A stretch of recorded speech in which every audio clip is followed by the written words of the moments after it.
Masih efektifkah drama playing victim yang dimainkan Partai Demokrat? Ditulis oleh Joy Putra dari siwar.com.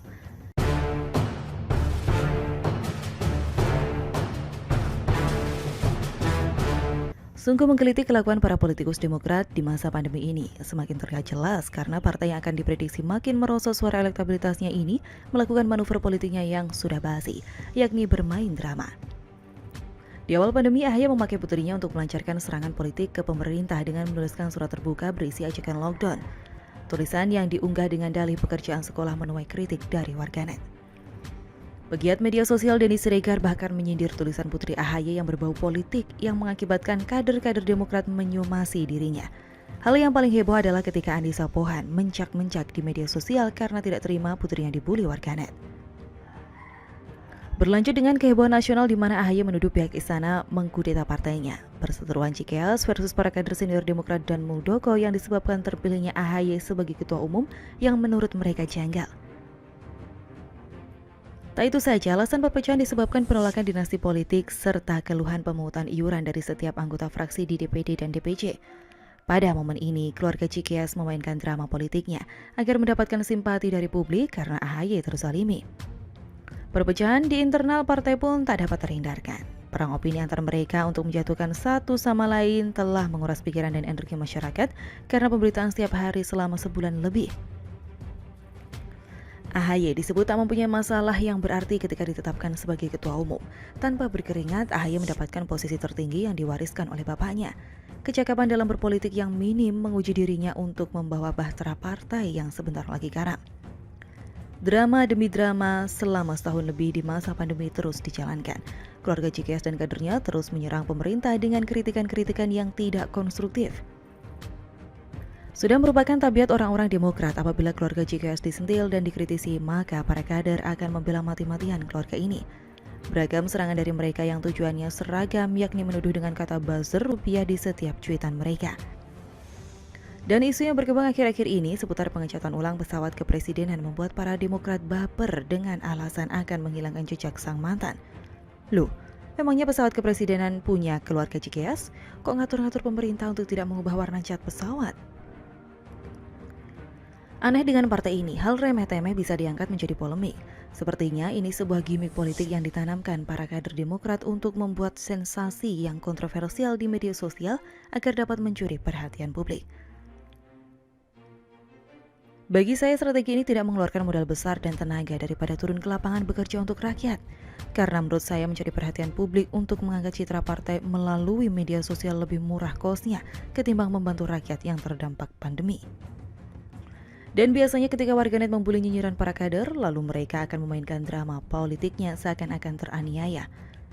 Contoh yang gamblang adalah saat Wakil Sekretaris Jenderal Partai Demokrat Jansen Sitindaun yang merasa SBY mendapat hujatan karena masalah pesawat kepresidenan. Jansen memainkan drama politiknya dengan membawa-bawa orang-orang yang berbuat durhaka kepada SBY. Lebih lanjut, Jansen menegaskan, tapi satu yang tak boleh kalian lupa. Kalian dulu adalah orang-orang yang menolak ketika pesawat presiden ini dibeli, bahkan menyarankan dijual. Dan Pak SBY diserang karena ini. Dengan cuitan ini bisa kita katakan sebuah narasi berisi drama SBY yang dizalimi oleh pendukung pemerintah. Sehingga politik drama yang dimainkan seperti ini diharapkan bisa mempengaruhi sebagian masyarakat menjadi bersimpati. Apa langkah strategi Partai Demokrat yang dipimpin AHY untuk membuat partai ini tetap survive? Menurut pandangan saya, kembali memainkan drama politik untuk menyerang pemerintah di media sosial adalah langkah efektif partai ini untuk mendapatkan perhatian publik. Sekali lagi, playing victim dan baper adalah cara terbaik Partai Demokrat untuk menaikkan suara elektoral yang mulai merosot.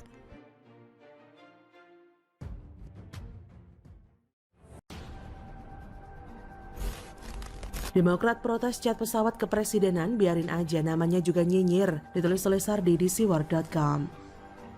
Pesawat kepresidenan yang awalnya berwarna biru langit dan putih kini terlihat berwarna nuansa merah dan putih.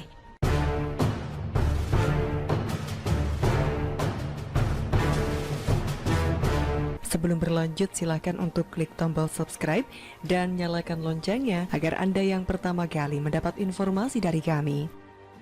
Pengamat penerbangan Alvin Lee mengungkapkan bahwa pesawat kepresidenan diubah warnanya kini menjadi merah putih. Ia mengkritisi biaya cat ulang pesawat kepresidenan itu. Melalui akun Twitter pribadinya, Alvin Lee menyebut biaya cat ulang pesawat setara jenis B737-800 berkisar antara 100.000 US dollar hingga 150.000. Nilai itu setara dengan 1,4 miliar rupiah sampai dengan 2,1 miliar rupiah. Kata Alvin Lee, hari ini masih aja foya-foya ubah warna pesawat kepresidenan. Kalau saya lihat sekilas mungkin perubahan warna ke merah dan putih untuk menguatkan identitas bangsa. Dengan warna merah putih yang merupakan warna bendera. Pihak Istana Kepresidenan memberikan penjelasan dan membenarkan telah melakukan pengecatan ulang pada pesawat kepresidenan 1 atau pesawat BBJ-2. Kepala Staf Kepresidenan Heru Budi Hartono mengatakan pengecatan pesawat BBJ-2 telah direncanakan sejak tahun 2019 terkait dengan perayaan HUT ke-75 kemerdekaan Republik Indonesia di 2020. Adapun proses pengecatan sendiri adalah pekerjaan satu paket dengan heli Super Puma dan pesawat RJ. Dia berkata, namun pada tahun 2019 pesawat BBJ-2 belum memasuki jadwal perawatan rutin sehingga yang dilaksanakan pengecatan terlebih dulu untuk heli Super Puma dan pesawat RJ. Perawatan rutin pesawat BBJ-2 jatuh pada tahun 2021 merupakan perawatan cek C sesuai rekomendasi pabrik. Sehingga tahun 2021, Istana Kepresidenan melakukan perawatan dan pengecatan warna putih sesuai rencana sebelumnya. Jadi sudah clear ya, penjelasan dari pemerintah sudah direncanakan sebelum dan satu paket dengan pesawat lainnya. Dan Demokrat kembali tampil terdepan dalam nyinyir soal ini. Andi Arief protes setelah pesawat kepresidenan dicat ulang. Andi Arief menyebut alasan pesawat kepresidenan dicat biru. Andi Arief lantas mengungkit judul lagu yang dipopulerkan Ariel Noah. Kata Andi Arief, sekarang pesawat kepresidenan berwarna merah. Entah maksudnya apa, bisa warna bendera, bisa juga corona. Dulu biru, desain dan warna karya seorang mayor desainer TNI AU. Dominasi biru langit adalah upaya peningkatan keamanan penerbangan sebagai warna kamuflase saat terbang, kata Andi Arief.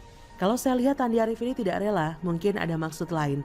Mungkin saja dia tidak mau warna biru dihilangkan karena itu identik dengan era SBY. Kalau diganti warnanya kan jadi hilang deh keidentikannya itu. Atau bisa jadi biru itu kan agak mirip dengan warna Partai Demokrat ya. Jadinya Andi Arief agak sensitif gitu dan protes soal itu. Kalau soal alasan safety dan kamuflase, menurut saya ini tidak masuk akal. Mohon ralat kalau logika saya salah. Karena ini terkait penerbangan. Tapi cobalah pikirkan apakah warna pesawat biru dan putih yang katanya bisa jadi kayak bunglon menyatu dengan awan dan langit akan aman? Agak aneh sih, kenapa tidak sekalian saja cat dengan motif awan? Lagi pula kalau sudah di udara, memantau pesawat lain cukup dengan radar. Apakah ada pilot pesawat lain yang memelototi pesawat lain hanya lewat kaca depan? Radar itu kuncinya bro, dan tidak mengenal beda warna. Dan lagi-lagi, Demokrat kembali meributkan hal yang sesungguhnya tidak penting. Sudah ada penjelasan dari pemerintah, kenapa pesawat dicat? Kalau masih saja mau meributkan hal ini artinya memang sengaja ingin ribut. Seolah tidak senang dan selalu mencari celah. Kritik seringkali tidak bermutu, sama sekali tidak bermutunya dengan partai dan sebagian kadernya. Mirip seperti orang yang kebelet cari panggung, semua-muanya dikritik. Udah itu kritikannya nggak masuk akal pula. Jangan-jangan dia pikir ini masih zaman dulu kali ya, zaman omah. Kamuflase begitu sudah kuno dan basi.